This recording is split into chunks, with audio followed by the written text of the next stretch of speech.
Welcome back to those of you who are subscribers, and to those of you who are new to my channel, welcome. I'm Christine Upchurch.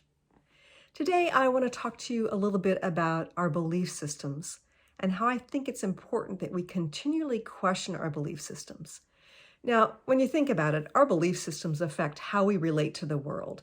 It affects our perception of our relationships with loved ones and colleagues at work. It affects our well-being. It affects our perception of the world around us, right? And oftentimes we are just absolutely sure that our belief system's correct, right? Now, if you look back over time, you probably recognize that you've had at least some of your belief systems shift over time, from awakenings that you've had as an adult, looking back in your childhood and recognizing that some of your belief systems were wrong. So I think it's important for us to question our belief systems. And today I want to share an example from my own life, something very minor, but it was a situation where I started questioning my belief system, and I was able to get some external validation that, my belief system was right, when in fact it needed to continually evolve to get to the solution here. What I'm going to talk to you about is about foot grooming. I know that this isn't a beauty channel. It's not my wheelhouse, but stay with me because it relates to this concept of belief system.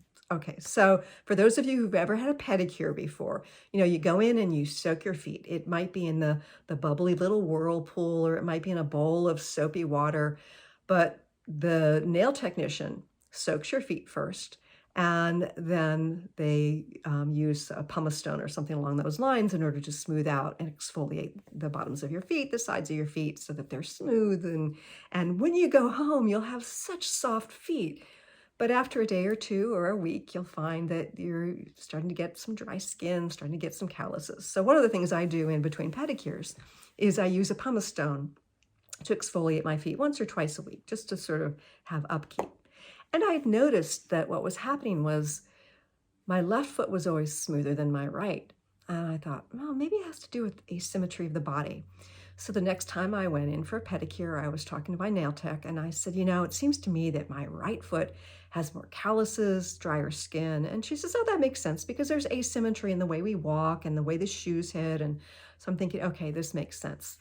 My belief system is that it's just asymmetry in my feet, and that's why I'm having a harder time smoothing out my right foot, than my left. Okay. And then one day I started thinking about it. There I am.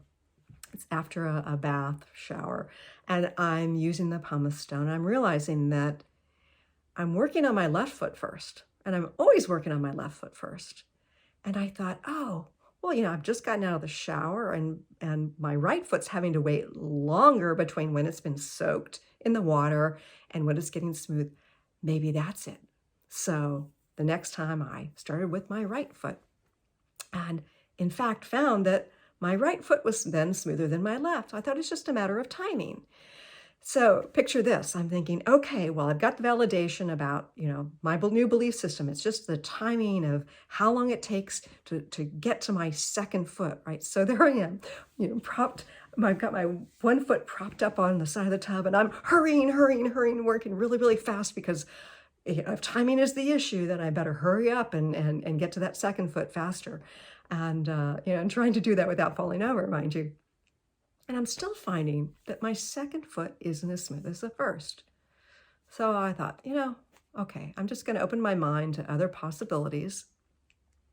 And then one day it hit me. I started thinking about how I go about using my pumice stone. I, use my pumice stone on my 2 feet.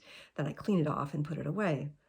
And I realized, oh my goodness, maybe it has to do with the fact that the pumice stone gets somewhat clogged, and so it doesn't have the same kind of exfoliation ability when it gets to the second foot. So I started cleaning off the pumice stone in between feet and found that both feet got to be equally smooth, which made me realize that despite the fact that I'd gotten validation that yes, indeed, there's asymmetry, you can have more calluses on one foot, than the other, and there, there's some truth to that. And yes, indeed, the amount of time you go from a soaked foot to the exfoliation process makes a difference in terms of the smoothness. That wasn't the key piece that was causing this asymmetry in the smoothness. Now, it may be TMI, right? It's this isn't a beauty channel. This is not my wheelhouse. But despite the fact that it's about the simple foot grooming kind of example, it's really to show you that I continually questioned my belief system, and I was able to eliminate one thing and then think, okay, well, here's a belief that I can take on, and yeah, okay, so this can affect it too. So get this external validation. But it wasn't until I continued to peel off the belief system, to eliminate the untruths that were getting in the way, to get to the core issue and to reframe my belief.